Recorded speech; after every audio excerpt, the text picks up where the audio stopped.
Hello, everyone, and welcome to episode 12 of the Playoff Push podcast.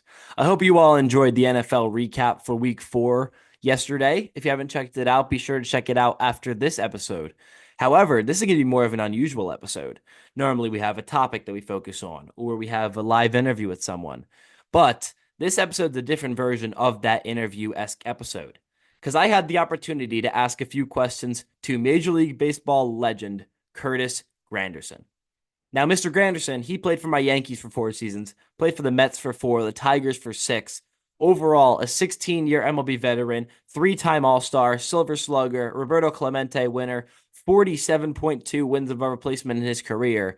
So this is a guy who's in the majors for a long time, played for quite a few teams, and was able to accumulate great enough stats to be known all across the country. So I was so honored to be able to ask him these questions. Huge shout out to Mr. Granderson himself for answering them, as well as the Curtis Granderson Foundation for assisting me through this whole process.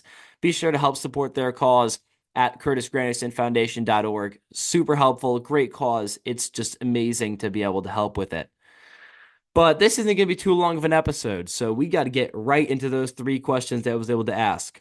But logically, as I'm a massive Yankees fan, I had to start it off with asking Mr. Granderson what his experience was like playing baseball in the Big Apple. So I get traded to the Yankees the year after they win the 2009 World Series. And all of a sudden, what's that going to look like for me coming from the Detroit Tigers, now being the Yankees, the Pinstripes, the Bronx? If you don't know baseball, you have heard of the Yankees. So not only that popularity, but the pressure of a championship, all those things. First and foremost, when given the opportunity to get my jersey number, remember, I was number 28 in Detroit, and Joe Girardi currently was wearing number 27 for trying to win the 27th World Championship. Well, he had done that. Now he was looking to wear number 28 in search of a 28th championship. So when they told me that story, they said, well, we'll give you 28. I said, whoa, I'm not going to take 28 and we don't win and people put that blame on me. So Girardi, you have it, you keep it. I actually ended up going with number 14, which was my high school number, and also the same number my dad wore when he played softball. So that's why I wore number 14 for the Yankees. But the good thing about coming to that team, and that team in particular, you still had Jeter, Posada, Rivera, and Pettit. So those four, a lot of eyes were on them. Not to mention you had A-Rod and CeCe and Cano and Teixeira and Swisher. So there were just names and lots of them and big names.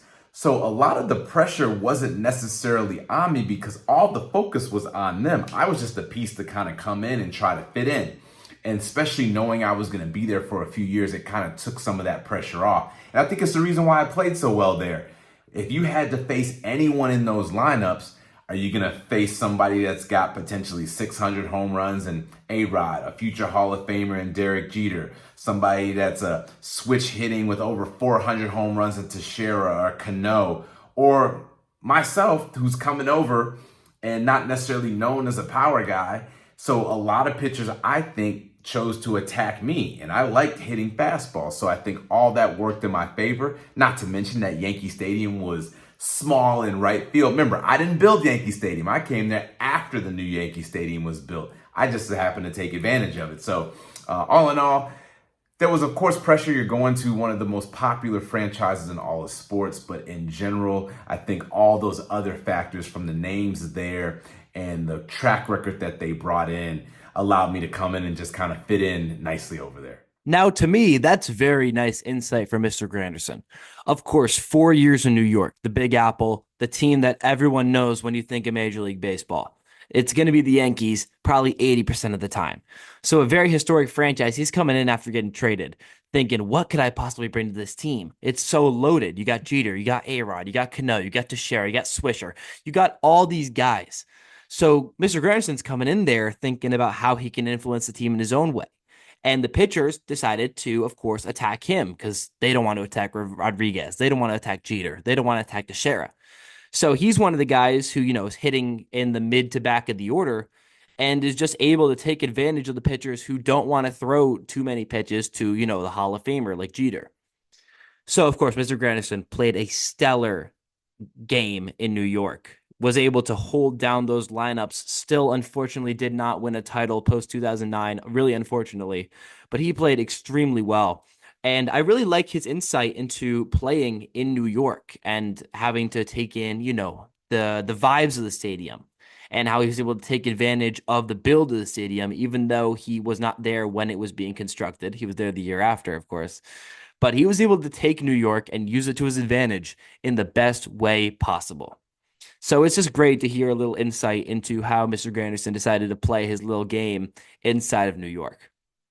Next question we're going to head on to Mr. Granderson, of course, known as an incredible triples hitter, which is not a stat that you usually hear from most guys. So I decided to ask him about his back-to-back seasons leading the league in triples, as well as having one of the best triple seasons of all time, seeing how he was able to make it work right now. So, what was my mindset, especially going early in my career on the base paths offensively? In 2007, I led the league in triples. I think I led the league again in triples in 2008. So that was really cool just to have as many triples as I did. And for me, my biggest thing offensively was try to get a pitch that you can drive and drive it into the gaps. And I started my career in Comerica, very big ballpark. I think they've moved the fences in 3 times since they built that stadium in 2001, I think it is. And I just remember going there as first signing my contract and seeing how big it was. The flagpole that's currently out there in the bullpen was in play, and I think that was 438 feet away. And I'm just sitting there thinking, there's a lot of ground out there to cover. So as I'm coming up throughout the course of my career as a hitter, if I can just go ahead and work with it, get pitches to drive, work gap to gap, then I can just use my legs and go ahead and get out the box and turn singles into doubles and doubles into triples and potentially get a couple inside the park home runs. And that was my philosophy. And that's what I tried my best to do. And the reason I think I had so many triples is I knew how big Comerica Park was. Yes, I had some power, but I never thought that I hit no doubters unless it was straight to the pull side. So if I hit balls well in the middle of the field, I got out the box hard. And if it happened to go over the fence, the umpires would do this and let me know, and then I would slow down. But the worst thing I wanted to have happen to me was it not go over the fence and I'm at first when I should have been at second, or I'm at second and I should have been at third. So I would always get out the box hard, and balls that possibly were doubles, I was able to continue to keep going, especially if it was hit to right center. It was such a big ballpark out there in Comerica and such a far throw that by the time they got it in, potentially made a relay, I was sliding in safely to third. And I also got to give credit to Gene Lamont. He was our third base coach for the Tigers there. He would start sending me to third, and I always paid attention, and I followed him. And we never got thrown out at third on any of those triple attempts. So thank you, Gene Lamont, for being aggressive. And again, just continuing to utilize what Comerica Park gave me. Big ballpark, get hard out the box, run it quickly, and use that to my advantage. And that was my philosophy early on in my career. So there you heard it from Mr. Triple himself, Curtis Granderson. He did lead the league in both 2007 and 2008, had 23 triples in 07, 13 in 08, had a total of a ridiculous number of 95 career triples, which in this day and age, when you have all these guys going for homers, just send it over the fence, send it over the fence. 95 career triples is ridiculous, especially when you compare it with 344 career homers. So with the Yankees, he had 7, 10, 4, and 2 in terms of triples. But with Detroit, he had a 4-year stretch of 9, 23, 13, and 8. So just taking advantage of, as he said, Comerica's dimensions. The stadium has very wide outfield walls, and they're able to go back very far, especially when he played. So being able to take advantage of all that outfield grass, just smoke it into a place where it's hard to field and just turn on the jets. And that's what he did. He always made sure to get out the box hard, not do this little home run trot that gets a lot of guys thrown out nowadays, cough, cough, Josh Donaldson. But anyway, a great part of Mr. Granderson's game was his triples. That was probably the biggest standout during his career. Don't get me wrong, he also could steal some bags, 153 stolen bags in his career, and also knew how to place the ball. He could hit singles, doubles, triples, homers, whatever you wanted. But the triples are really what stands out when you look at his career and his amazing hitting stats, a career OPS plus of 113. But just that mindset of always being able to grab that extra bag whenever it's possible shows the mental fortitude throughout his career, how he's able to play for so long and keep consistent at such a great pace for the entirety of his career. Just a great mindset to have for any ball player, especially at that level. And now we're going to head to the third point. Not so much about him, but more so about his teammates. What teammates stood out to him? We're about to find out. In regards to different teammates I've had over the course of my career, were there any that just stood out, not only from just personality, athletic ability, good teammate, all those things combined? There's a couple that jump at me. Probably one of my closest teammates throughout the course of my career is current big league hitting coach Marcus Thames of the Chicago White Sox. Him and I were teammates with the Tigers and also teammates with the Yankees. And we just formed this bond together. We both made the team in 2006 with the Tigers, went to that World Series together, had just such a great time, and then we've always stayed in touch.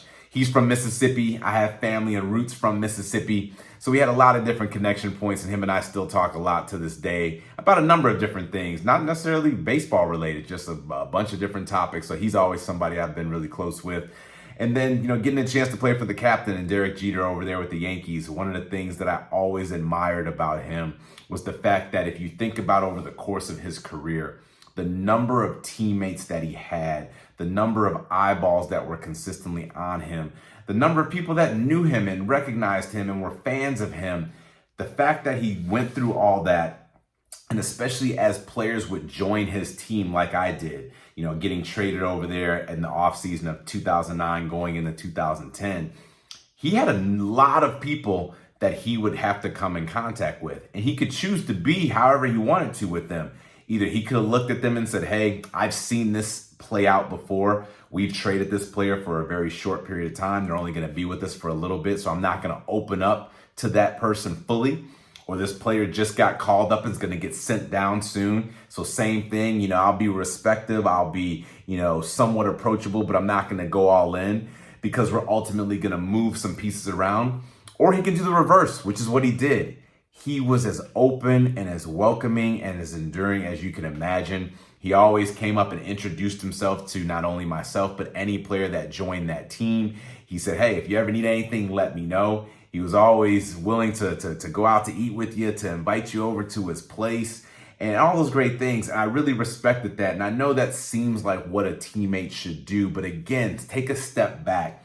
Look at how long he played. Look at how the Yankees operated that organization. I mean, they rolled in players left and right. And he's the captain. All eyes are on him. Everybody wants to go to him.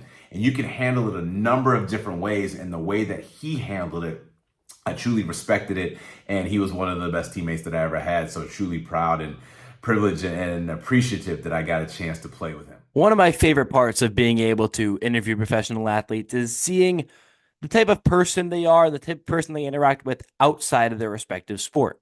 Of course, you watch the guys on the TV and you see, oh, this guy can hit homers. This guy can run in touchdowns from the 20-yard line. He's incredible. But what I really like to get to know is the people themselves, especially guys like Mr. Granderson and Mr. Hunter Pence. I had a conversation with him. Absolutely amazing dude. Same with Mr. Granderson. But just seeing their personal lives outside of purely the game of baseball is amazing. For instance, his connection with Mr. Thames, a 1.9 career WAR, but he was a guy who was with Mr. Granderson for a long time in Detroit, in New York. Just a guy that it seems like Mr. Granderson was able to go back to all the time. And that's just a friendly connection that you need, especially when you're playing pro ball. Not everything's sunshine and rainbows, despite what you may think it is. Playing baseball is physically and mentally straining. So having a guy that you can sit back there with and just enjoy some time together is amazing. And that's what it seems like Mr. Thames was to Mr. Granderson. But also, you got Derek Jeter. And he said it as good as you could. He's the captain. Everybody's flocking to him. But the fact he was able to take minutes out of his day to be able to interact with everybody and always be there in need is incredible. It just shows the type of man that Derek Jeter is, the type of captain he was leading the Yankees to all those championships. So you know that he was great in the locker room. But another, just maybe the first time I've interacted with someone who's interacted with Jeter for a long period of time. But just hearing that story from Mr. Granderson, based on how many stories I've heard otherwise about how great of a man Jeter is, really just makes me happy knowing he was the captain of my team for so long and always made every teammate feel welcome, always made every fan in the stadium feel like they were watching something special. And it's amazing to hear these stories from these ball players, just being able to connect with you, less so on a baseball basis and more so on a personal basis. So those were the two teammates that Mr. Granderson, you know, enjoyed his time with and wanted the world to know about. So I really appreciate Mr. Granderson's time and all the efforts he put into getting these videos to me. Thank you so much to everyone with the Curtis Granderson Foundation as well. I really, really appreciate it. This was such a fun episode to film and put together. So I hope you all were able to, learn a bit more about Mr. Granderson. Maybe check out his highlights on YouTube or, anything. Maybe support his foundation. I bet he would really appreciate it. So that's going to be it for this episode of the Playoff Push Podcast, episode 12. I really appreciate all of you guys listening, as always. From myself and Mr. Granderson, thank you for watching this episode. Have a great rest of your night.